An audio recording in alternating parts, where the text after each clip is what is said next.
Good afternoon, folks, and thank you for tuning in to GastonWeatherWatcher.com. Today, we'll be having a look at the Met Office model. And before we do that, I just want to have a look at, bring you a very quick update on how things are shaping up through next week. Looks like we're seeing high pressure building in from the west, but there are some complications with the forecast. These are the 500 millibar height anomalies, and you will know if you do watch GastonWeatherWatcher.com, you will know that I'm a fan of these charts, and these do show areas of low pressure and high pressure, and they're good to make comparisons on and explain forecasts. On the left, we've got the ECMWF, and on the right, we've got the notorious GFS. Now, both models are going for high pressure to the west of the UK, with low pressure sitting towards the south of the country, but the ECMWF is going for more of a dominant area of low pressure across the country, with the jet stream coming in across southern parts of the country, which just builds this trough basically across Europe and also the United Kingdom. By comparison, the GFS, however, is going for more of a high pressure influence, so better weather through the period, but it's always got this area of low pressure up to the south, bringing in the cooler weather here.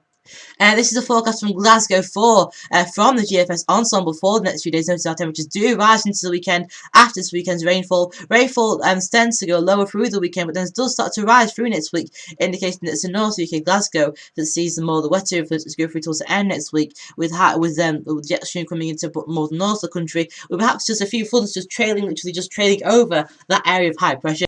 Looking at London, then temperatures do start to rise. We do see this area of low pressure coming through the weekend, bringing in the very heavy rainfall.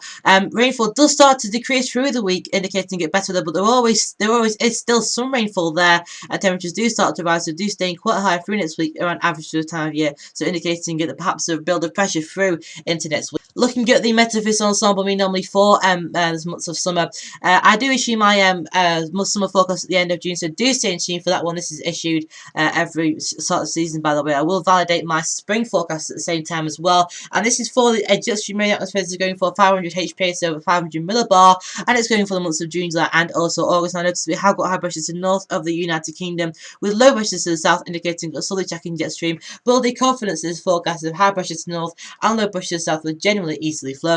Looking at too much temperature, it's a similar forecast, really. Low pressure to the south, cooler conditions towards the Mediterranean, and high pressure to the north of the UK, with better influences towards the northwest of the country.